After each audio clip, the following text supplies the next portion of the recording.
ho amintsika rehetra ny fahasoavana sy ny fiadanana avy amin'Andriamanitra Ray sy Jesosy Kristy tompontsika. Amen. Ne mba ho sokafantsika ary ny filazantsaratsika Romanina 12:12. Zay ilay teny izay hanankinantsika ny fisaorana an'Andriamanitra fanamariana ity fotoana ny nijoroany sampana fifoazana ity. Romanina 12:12. Tsika rehetra mamaky amin'ny anaran'ny Tompo manao hoe: ary aza manaraka ny fanao izao tontolo izao fa miova amin'ny fanavaozana ny saina amantaranareo ny sitrapon'Andriamanitra dia izay tsara sady ankasitrahana no marina. Dia mba vakiako indray zany ny dikateny ombonany eto Madagasikara. Io 12:12 ihany ny dikany iombonantsika FJKM ny andininy faharoa. Aza miray lasitra amin'izao tontolo izao fa meteza hovan'Andriamanitra ka hiavao saina tanteraka mba haizanareo mamantatra ny sitrapon'Andriamanitra dia izay tsara sy ankasitrahana ary lavorary. Ray masinao manamasinana amin'ny fahamarinana ny teninao ny fahamarinana. Amen. Ny epistily ho an'ny Romanina manoloana antsika eto dia mizara roa lehibe io boky io zany. Anisan'ny epistily lava indrindra no soratan'i Paoly. Ny toko voalohany hatramin'ny toko 12 dia milaza fotom-pinoana. Ilay taranja ndresahan'ny mpitandrina teo, fotom-pinoan'ny fiangonana loteranina na ny tsy ny lotera ny fivavahana, fotom-pinoan'ny fiangonana réformé na ny tsy ny Karla Barta tamin'ny taona 1920 ny amin'izany hoe ny fanambaran'Andriamanitra, ny finoana calviniste, ny finoana réformé izay lovaintsika FJKM. Fa manomboka eo amin'ny toko 12 kosa dia ilay nilazaina teo ilay taranja faharoa, etika kristianina. Etika kristianina dia ny fitondran-tena, ary hitanareo ao ilay izy eo ambony eo ambonin'ny toko 12 eo misy soramandry manao hoe ahoana hoy izy. Avakeo ny fitondran-tena mahamendrika ny kristianina. Tafiditra ao anatin'izany fizarana zany izao teny fanevan'ny fifoazana izao. Fitondran-tena manao ahoana? Ary misy afatra riavana arak'izany tenin'Andriamanitra izany. Ndia ny vakitsika ny afatra voalohany manao hoe ary aza manaraka ny fanaon'izao tontolo izao. Fanaon'izao tontolo izao efa fantatsika. Mety tsara velatsia, miavonavona, mandainga, titena. Hitantsika zany eny amin'ny Galatiana 5 ny filan'ny nofo, ny asan'ny nofo. Paoly koa dia milaza zany eny amin'ny Romanina 9. Ny nofo dia mihevitra fahafatesana, mikendry fahafatesana, mamoritra. Fa ny asan'ny fanahy kosa mamelona dia ny fanahin'i Kristy izay nanolotra ny ainy ho fiainana ho antsika. Ary eto amin'ity epistily ity dia milaza indrindra izany ny tsy tokony hanarahantsika fanaon'izao tontolo izao. Ny epistily soratana ho an'ny kristianina tany Roma. Ary ny kristianina tany Roma dia miaina ao anatin'izany hoe renivohitry ny politika manerana an'izao tontolo izao, renivohitry ny fahendrena sy ny fahalalana manerana an'izao tontolo izao, renivohitry ny fahefana manerana izao tontolo izao. Zany fiangonana kristianina hodidinina zany izao tontolo izao. Misy an'ilay fiteny eny manao hoe teny latina hoe urbis, urbum. Ilay urbis avy amin'ilay urbaine, tanan-dehibe. Zany hoe izay lazaina ho Roma dia tokony hiparitaka manerana an'izao tontolo izao. Ka raha milaza ny ao Roma hoe andro tsy fiasana ny andro alarobia, ka raha mbola misy miasa ny andro alarobia tsy naharehan'izay fanambaran'izay dia tapadoa. Atao amin'ity renivohitra ity, renivohitra izao tontolo izao ity no misy ny fiangonana kristianina izay arovan'ny Paoly fatratra ny tsy hifangarony ka tsy hanarahany ny toe-tsainy izao tontolo izao. Fa raha amin'ny sehatry ny fifoazana ny tena tokony halantsika fifoazana indrindra dia ny fanamariana tena. isika malaina ibebaka, isika malaina ifona, indrindra moka tsy isika ny diso amin'ny fifoazana, na iza ny diso na iza marina dia maninona mifona mivady, mifona mizanaka. Fiainantsika fifoazana zany. Hoe ianareo paster erika fifoazana tena fifoazana zay ny mahafifoazana, mifona mibebaka ho an'ny firenena. Na iza diso rehefa misy tsy mety eo dia ianao no mifona voalohany, satria ianao no nandray ny fampianarana, ianao no nandray ny fanahy masina, ianao no ataon'Andriamanitra mpaminany eto amin'ny firenena araka amin'ny bokin'i Jeremia izay nivakiantsika teo. Fifoazana mibebaka. Ary ny fibebahana tsy vokatry ny orohorontany ihany, na hoe lozam-piarakodia, hoe ramandrika na korotana zavatsarotra, tsy ireny no mibaika antsika hibebaka fa ny fitiavan'Andriamanitra. Zay ny mahafifoazana. Fifoazana tsara taiza, fa izao tontolo izao na dia fifoazana azy izy mbola miaina amin'izany hoe rehefa misy mosary, rehefa misy anoana, rehefa misy haintany, rehefa misy haitrano, rehefa maintsena, ndao hibebaka, ndao hitodika amin'Andriamanitra. Tsy riavana, tsy ireny no mampibebaka antsika fa ny fahatsapantsika ny fitiavan'Andriamanitra. Tsarovy ilay tantara, mba mahafinaritra anie ny tantara iny lay vehivavy Maria avy any aiza moa? Magdala, lay namafa ny tongotry ny tompo tamin'ny volondohany ary nandany menaka manitra. Dia hoy Jesosy hoe nahoviana nitoriana ny filazantsara dia mbala zao koa ny nataondra vehivavy. Voavela ny elombe satria be fitiavana izy. Ka ilay fitiavan'ilay vehivavy, ny fitiavany an'i Jesosy dia vokatry ny fahatsapany ny fitiavan'i Jesosy, satria nisy ny teny tao. Olona maloto io, vehivavy mitsangajanga, nahoana ny tomponareo no mifampikasokasoka amin'ny olona maloto. Jesosy namela ilay vehivavy hanompo azy, ary izany ry havana ny mampibebaka ny fahatsapantsika ny fitiavan'Andriamanitra antsika. Izay ilay tena fibebahana marina fa tsy fibebahana aitraitra. Ary fanaon'izao tontolo izao zany manamary-tena fa isika kosa natsoan'Andriamanitra ifona ho an'ny firenena, ifona ho an'ny fiangonantsika, ifona ho an'ny tenantsika, ifona ho an'ny ankonantsika. Izany ny tena fifoazana antsoan'Andriamanitra, tsy hanamary-tena fa antsoan'Andriamanitra hitondra ny fahotan'izao tontolo izao. Izany ny dikan'ilay hoe inona moa ilay fanao mpitandrina vavaka any fiafarahany fotoam-pavahana, prière d'intercession, manelanelana an'izy vahoaka an'Andriamanitra amin'Andriamanitra amin'ny alalan'ny vavaka. Izay ry havana ny andalana voalohany aza manaraka amin'ny fanaon'izao tontolo izao. Ny andalana faharoa vakiantsika rehetra manao hoe famiova amin'ny fanavaozana ny saina. Zany romanina zany olon'ny saina, izy ny tompon'ny fahalalana rehetra, ny civilisation rehetra tamin'izany fotoana nanoratan'i Paoly apôstôly zany, mahay zany, mirehare zany, olon'ny saina. Ary misy teny anankitelo izay hitarafantsika n'izany hoe azy ny fahalalana, izy no tompon'izany. Dia izao ny amin'ny hoe sena, izany hoe ny fivorian'olona amin'ny fandaminana ny raharaham-panjakana, ny fitondram-panjakana, raha izay avy amin'ny tarazo romanina izany. Faharoa ny res publica, ny raharaham-bahoaka. Ny teny hoe republika zany dia avy amin'ny teny latina, fandaminana raharaha andavanandro, raharaha sosialy. Fahazadino indrindra koa ry havana ny amin'ny fandaminana ny raharaha-pirenena, politika dia fantatsika tsara ny dikany manao hoe c'est l'art de gouverner une cité, ny fahaizana mitondra ny tanàna. Ary izay monina ao amin'ny tanàna ihany ny atao hoe olona afaka, izay ilay hoe civilis, citadin sika kehitriny. Fa ny any ankoatra ny tanàna ny Roma io dia andevo, olona tsy manana fahafahana. Fa izany toe-tsaina izany no mety tafiditra any amin'ny fiangonana ka mirehare-ara-tsaina ny kristianina ary nafarany Paoly miova amin'ny fanavaozana ny saina. Jereo ny ilay dika teny ombonany mazava kokoa,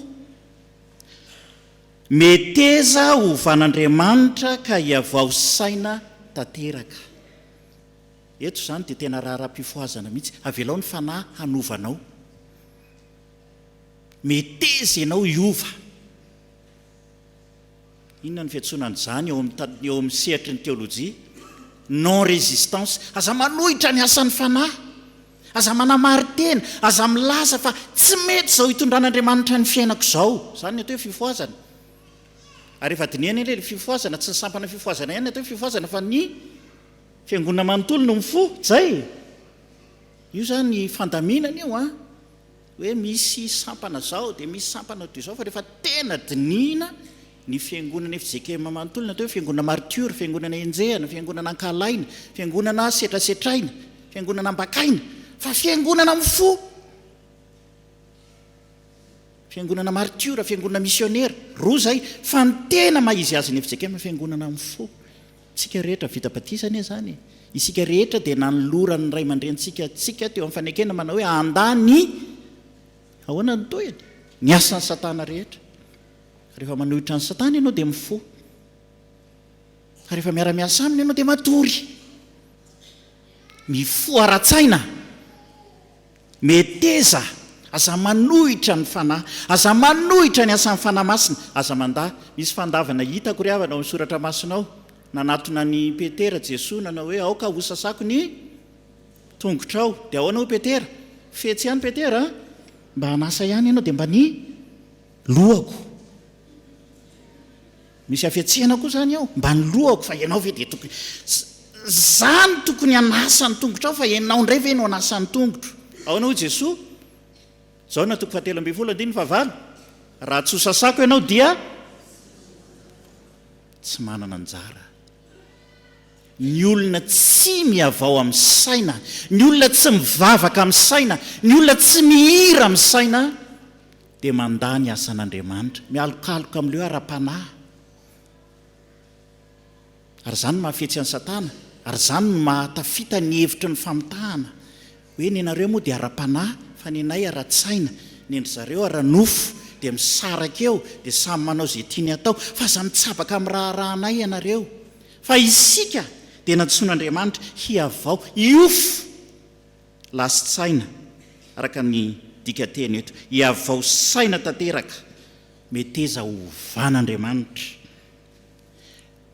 Karlabarta ry havana anisan'izay iorena ny fampianarany ty FJKM ity satria ny olona nanorina ny FJKM sy ny toeram-panomana Mpitandrina dia olona niaina sy nianatra an'izany teolojia ny Karlabarta zany izany lehilahy zany teraka tamin'ny taona 1920 ary maty tamin'ny taona 1970 milaza indrindra ny amin'ny hoe rehefa ampianarina ny katekomena ny vavaka nampianarin'ny tompo dia tonga ampidiriny Jesosy ho azy isika ka lasa zanak'Andriamanitra zany eo ihany fampidirana ihany zany eo amin'ny fampianaram-pinoany Karlabarta fa hoy Karlabarta ny vavaka nampianarin'ny tompo sy ny vavaka rehetra ataontsika dia religion fivavahana tahaka ny vavaka rehetra miainga avy aty ambany makaiza makany ambony fa ao anatin'izany vavaka nampianarin'ny tompo izany no misy ny révélation avy any ambony makaiza makaty ambany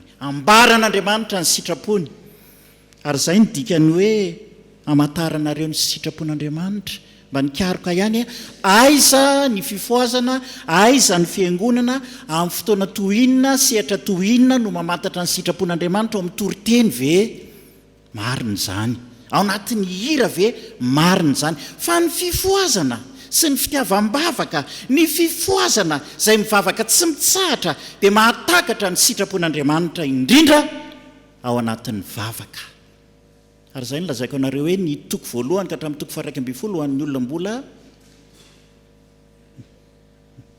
misotro rononim-panahy ilay mbola mangataka olona primitifa kristianina primitifa miaona ian'io ny anina zaza ao anay izay ny tena zava-dehibe aminy ao anatin'iny vavaka iny mba omeo fitafiana Matthieu toko 4 moa ny toko 9 hoe ny jentilisa dia manao an'izany fatratra fa ianareo kosa ka tsao aloha ny fanjakan'Andriamanitra sy ny fahamarinana eo manomboka eo mifanakaiky eo misaraka tanteraka manomboka eo amin'ny toko 12 zany olona mihinana vetikanina ka mahatakatra ny sitrapon'Andriamanitra ary inona ary ny sitrapon'Andriamanitra ao anatin'ny vavaka tsy hoe mihinan-kanina sy mitafa fotsiny tsy hoe mijorona andritra ny 5 taona fotsiny fifoasana fa efa lehibe amin'izay izy ka mahafantatra mahatakatra ny alalo ny fitiavan'Andriamanitra lehilahy lehibe sy vehivavy lehibe mahatratra ny ohatry ny finoana ka tonga sakaizan'Andriamanitra tahaka ny Abrahama ho fitahiana ho an'ny firenena rehetra tsy ny ho ahy ihany tsy ny taranako ihany kofokofoka mafy Abrahama hoe iza no andova tsy hany fotsiny no hitahiko anao ry Abrahama fa ianao ane dia antsoina hoe rain'ny mino fa avy aminao no hipoiran'ny famonjena avy amin'ny fifoazana ny hipoiran'ny famonjena eto amin'ity firenentsika ity izay tsy vita misionera nampisaraka ny ara-tsaina sy ny ara-nofo nanangana hôpitaly tsara zany nanangana sekoly ary mbola ao anatin'izany ry havana ilay lazaintsika hoe obolana malagasy obolana latinina iny obolana latinina ity lazaiko ity ao anatin'ny vatana salama no misy ny saina matsilo latinina iny ary io sainana romanina iny hoe ty vatany ty ane ka kolokoloiny mba hampatsilo ny saina fa tsy ampy zany fa ny olona manontolo vatana saina fana no karakarain'Andriamanitra aza manohitra ny asan'ny fanamasina ary zany mahafifoazana ny fifoazana zany mahafifoazana ny FJKM manaiky ho tarihin'ny fanahy naiza na amin'ny sehatrinina na amin'ny sehatrinina dia mahatsapa mandrakariva fa manavao azy Andriamanitra ny teny fampiasa amin'ny andro ankehitriny dia hoe manao mise à jour Andriamanitra ary zany mise à jour zany efa hita zany taloha be fa mbola tsy nisy moa zany ty resaka numérika mandroso ity sy ny teknôlôjia avancée efa nisy zany hoe Jesosy rehefa nalay mpanahy dia tonga ny anjely nanao mise à jour azy namerina amin'ny laony nanompo azy zay ny voalaza zao fa ianao koa isan'andro dia reraka miady atrehanao fa isan'andro dia avaozin'Andriamanitra ary ny tena tiany Paul lazainy dia hoe mahatakatra ny sitrapon'Andriamanitra tsy entiny fihetseham-po fotsiny tsy mivavaka mpanahy fotsiny na mira-panahy fotsiny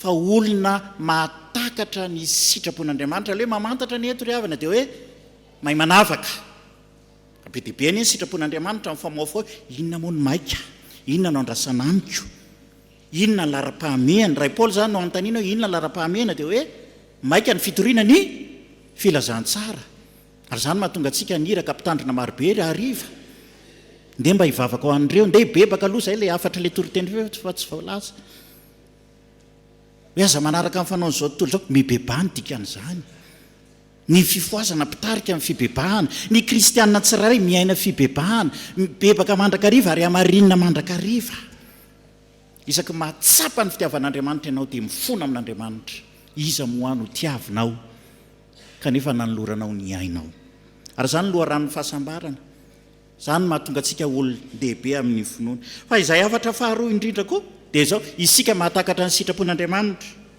maika ny fitoriana ny filazantsara be ny olona tokony hovonjena toriana ihany ny marina ambara ny sitrapon'Andriamanitra ireo avaoko ireo zany dia mpitandrina dia ny fiantsonan'ireo mpaminany fa ny tena dika amin'ny mpaminany amin'izao andro havelomantsika izao taon'ny 120 dia hoe mpitoriteny ka mpitoriteny mampaminany azy dia tsy hoe mahita ny zavatra iseho amin'ny taona ho avy tsy zay fa izay mahay manazava ny zava-misy ankehitriny fa milaza indrindra koa ny ao ambadika izany ny hita dia vetivety ny hita dia io miovaovy io fa ny ao ambadika izao hita izao fahantrana fikorotanana tsy fifankazona ny ao ambadika ity hita ity dia Jesosy Kristy azay mahampitandrina azy zay mahampaminany azy azadino hoe ireo zany dia Ezekela ireo zany dia Daniela ireo zany dia ilaza ny zavatra iseho amin'ny taona avy tsy ry havana fa hanazava ny soratra masina satria manakona antsika ny zava-miseho ary zay le fanao n'izao tontolo izao zay izao tontolo izao mijery ivelany fa isika mamantatra ny sitrapon'Andriamanitra inona ny hevitr'Andriamanitra Andriamanitra ao ambarao aminay amin'ny alalan'ny teninao amin'ny alalan'ny fananao masina amin'ny alalan'ny vavaka ataonay tsy miato ny sitraponao izay tianao iainanay hitarianao anay mandritry ny 5 taona manaraka enkanetsika mba hifankahita fa 10 taona zany fa 10 taona zany moa zany afaka 4 taona afaka 12 taona dia mba iony engany mba iony antsika menaka ndry jobily volamena tratra ihany fa mandra-patonga an'izay misy amantaranareo bebe kokoa ny sitrapon'Andriamanitra.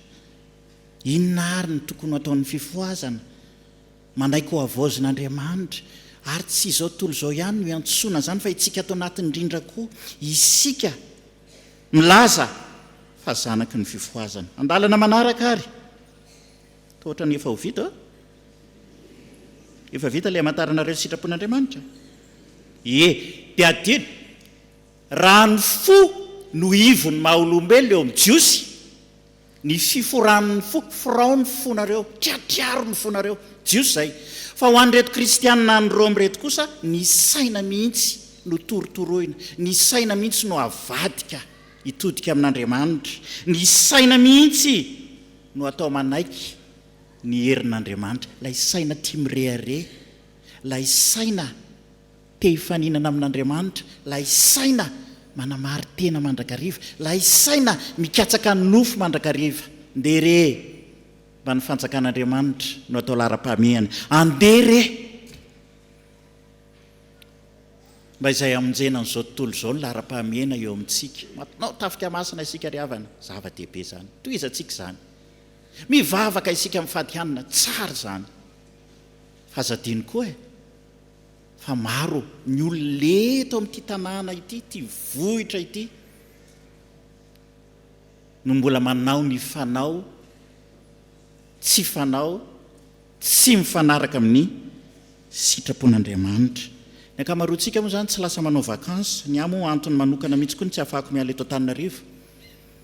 Fa ny anareo zao le tsy fahampiam-bola dia tsy maintsy mividy, za mifipenipeniny olona mividy iny ty.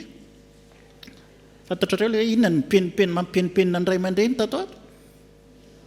Nareo ihany mahafantatra azy. Penpenina vidy stylo angongonina tsikelikely kahe folo zay ny azoko amin'ny herinandro indray mba manampy folo.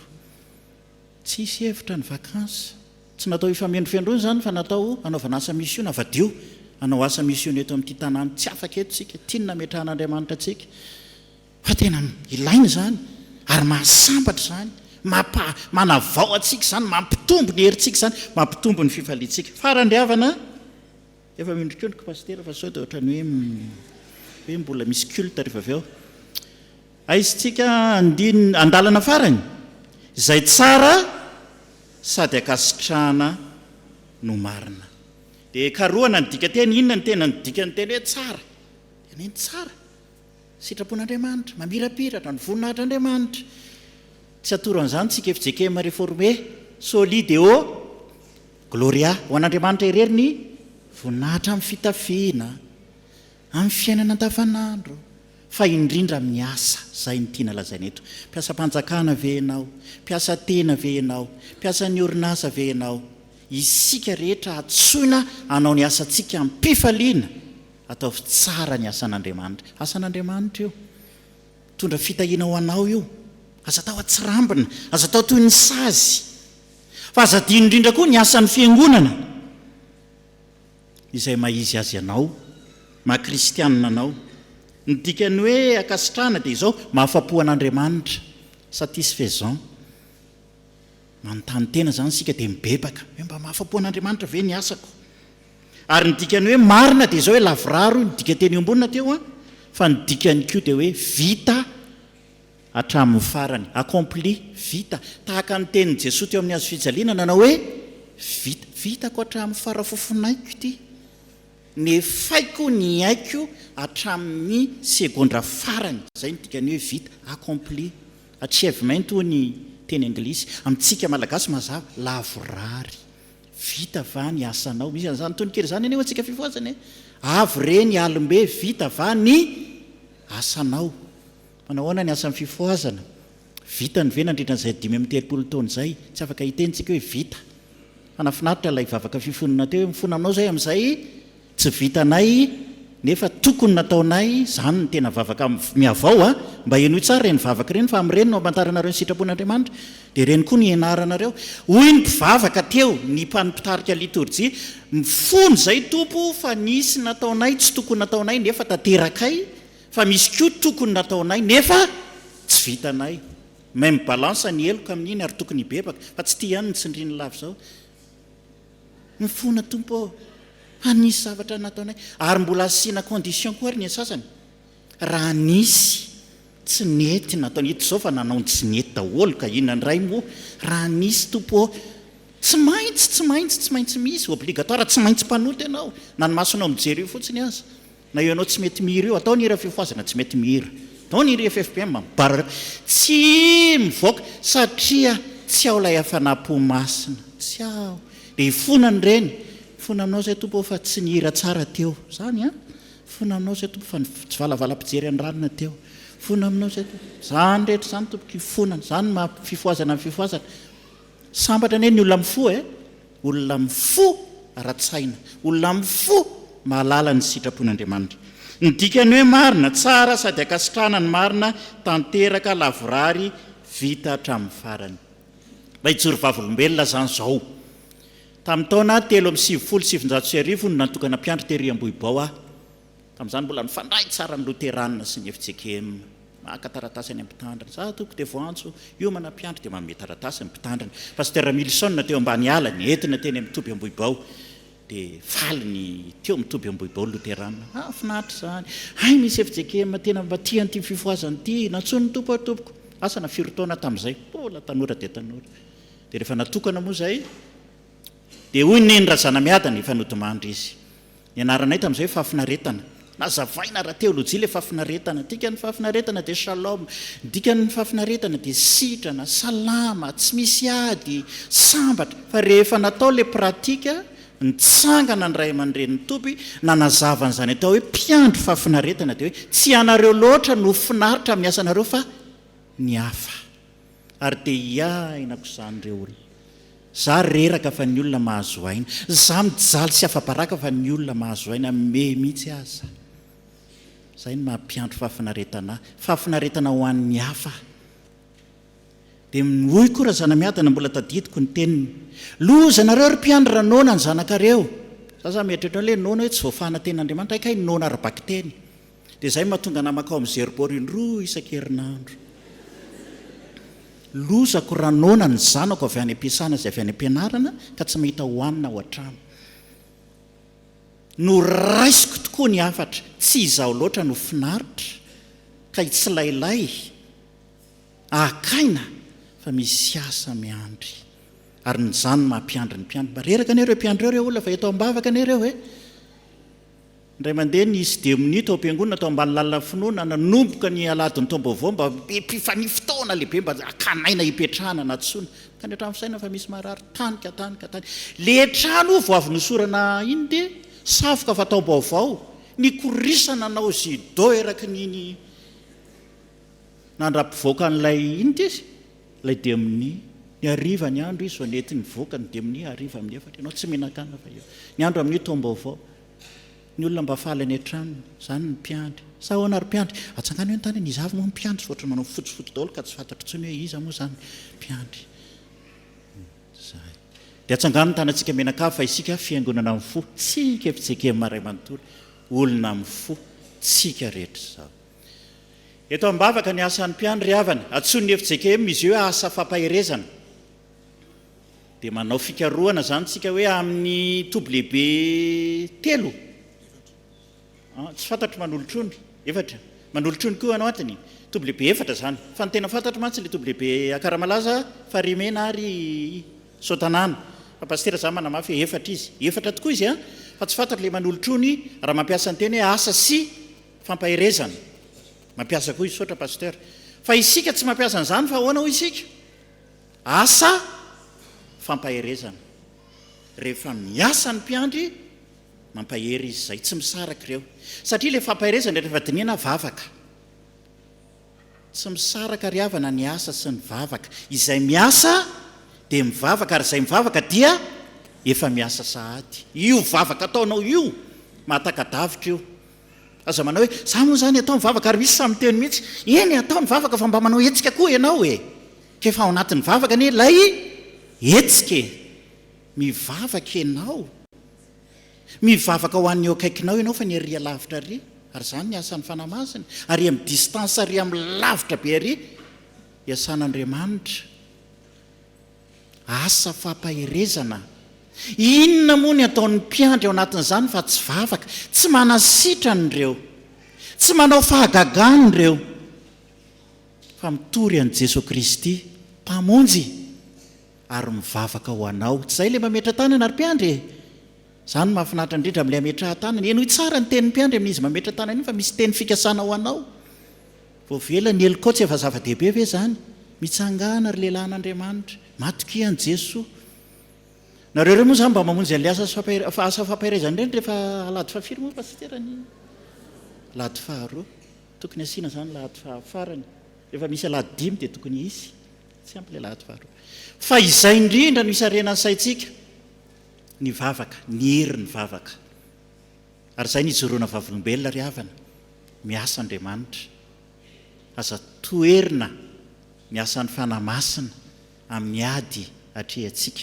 Ny fahavalontsika tsy olona, tsy olombelona ny fahavalontsika fa fantatsika tsara izany, fa ny fanahy ratsy eny amin'ny rivotra ny mpanjakan'izao fahamaizina izao. Mivavao amin'ny tompon'andraikitra rehetra mba hiasan'ny fanahy masina izy ireny. Izay ny hafatra lehibe. Mivavaha mba hanaiky. Mazava ilay dika teny ombonina teo, meteza mba hanaiky koa izy hiova amin'ny fanavaozana ny saina. Ka ny sainy mihitsy no mibebaka fa tsy ny fony fotsiny. Ny tena manontolo mihitsy ny asany, ny fikasany rehetra, ny fianarana rehetra nataony sy ny momba azy aompany amin'Andriamanitra amin'izao sisy izao, fa tsy arak'izay mety aminy, tsy arak'izay fahatezerana ao anatiny, tsy arak'izay valifaty ao anatiny, tsy arak'izay fahatsoany hafa niatra taminy, fa ho tsapany Andriamanitra manasitrana azy, mamela ny elony. Andriamanitra manana anjara tsara ho azy na iza na iza. Ary fampianarana matetika ho an'ny mpianatra izany ao Ambatonakanga, anontaniana ny mpianatra, manahoana moa ny zanaky ny kristianina rehefa voateraka? Tonga dia kristianina marina izany, fa mpanota ihany koa nefa. Dia izay ny dikan'ilay batisa. Tsy maintsy atolotra ao an'Andriamanitra satria na dia zanaka kristianina, zanak'Andriamanitra aza, mialohan'ny batisa dia mafisina eo anatrehan'ny rehetra, eo anatrehan'ny fiangonana amin'ny fomba manetriketrika io kalvay ao anatin'ny liturjia ny mahankona an'Andriamanitra azy amafisina. Batisa efa fanamafisana, ny confirmation zany dia fanamafisana ny fanamafisana. Ary aona zany ny zanaky ny tsy kristianina, zanak'Andriamanitra koa. Mahafinaritra ireo mpianatra voakararivo ireo manao exposé dia izy mikaroka any dia izy tsisy adevitra mihitsy ny zanaky ny tsy kristianina tompoko dia tsy zanak'Andriamanitra. Tsy ry havana, zanak'Andriamanitra avokoa isika eto amin'ity firenentsika ity. Ary izany ny fifaliana ao antsika kristianina no mahafantatra izany ny sitrapon'Andriamanitra. Fa tsy afaka miteny mihitsy ka ireny ene ka tsy mino e. Tsy ry havana. Dia nisy ny teny moa ndray mandeha pastera tsy manimba ny kariera antsika ve izany, tiany olona ka hoe fa zanak'Andriamanitra izy dia tsy atao batisa intsony. Tsia atao batisa hatrany, ary tsy maintsy tezaina ny olona hanolotra ny zanany ho an'Andriamanitra eo amin'ny sakramentan'ny batisa. Izay ry fifoazana ny azo lazaina, izay ry fiangonana malala ny dikan'ity teny ity, arak'izay say patatro sy izay fikaroana nataoko sy ny fangatahako ny asan'ny fanamasana. Dia ny farany tsy tompon'ny fanamasina tsika. Karl Barth amin'ny teny an'izany, tsy isika mihitsy no milaza fa feno ny fanamasina, fa ny anjarantsika dia ny mangataka ny fanamasina. Ohatra mba fantatra izany Karl Barth izany ery izany hoe fifoazam-panahy aty Madagasikara. Isaky ny anomboka ny asa fampahirezana dia ataony ira fahafiry moa 570 avy fanahy eo. Miantso ny fanamasina isa minitra isa segondra ianao. Zay ianao vao mahavita miavao. Zay ianao vao mamantatra ny sitrapon'Andriamanitra. Tsy ho takatra amin'ny sitrapon'Andriamanitra raha misainao fotsiny, fihetseponao fotsiny, herim-batanao fotsiny, fanoloran-tenanao fotsiny, fangataon'ny fanamasina. Anetsika anao. Ianao mety maty io, ianao marefo io, ianao malemy io, eo anatrehan'ny fahavalo, eo anatrehan'izao tontolo izao, ny fahefan'izao tontolo izao. Angataon'ny fanamasina. Ahafahanao mijoro ho vavolombelona. Amantaranao izay tokony ambaranao eto amin'ity firenena ity. Tanàna no fidian'Andriamanitra. Tanàna tsy foin'Andriamanitra, fa ametrahan'Andriamanitra tsika rehetra mba ho tiavintsika. Isika tia satria ny tompo efa tiantsika taloha. Isika tia ny olona rehetra. Aza mananga-pahavalo, aza manilika ny hafa manavaka ny hafa tsy eo amin'ny tompo ary ty epistily ho an'ny romanina ity dia milaza indrindra hoe eny ho an'ny jiosy ny fa amin'ny jiosy ny famonjena fa tsy ho an'ny jiosy ihany ny famonjena fa rehefa niala ny jiosy dia mba niditra ny jentilisa eny dia samy manana anjara amin'izany famonjena zany avokoa isika rehetra. Ho an'Andriamanitra anie ny voninahitra ho an'ny sampana fifoazana marafitra azy ny fiadanan'i Kristy fa ho an'ny FJKM manontolo indrindra ny fitandremana ATSIMON'IMAHAMASINA ho aminareo anie ny fanahin'i Kristy, ny sain'i Kristy, ny herin'i Kristy ahafahantsika mamakivaky indray ity herinandro vaovao ity sy ny 5 amby telopolo taona manaraka. Amen.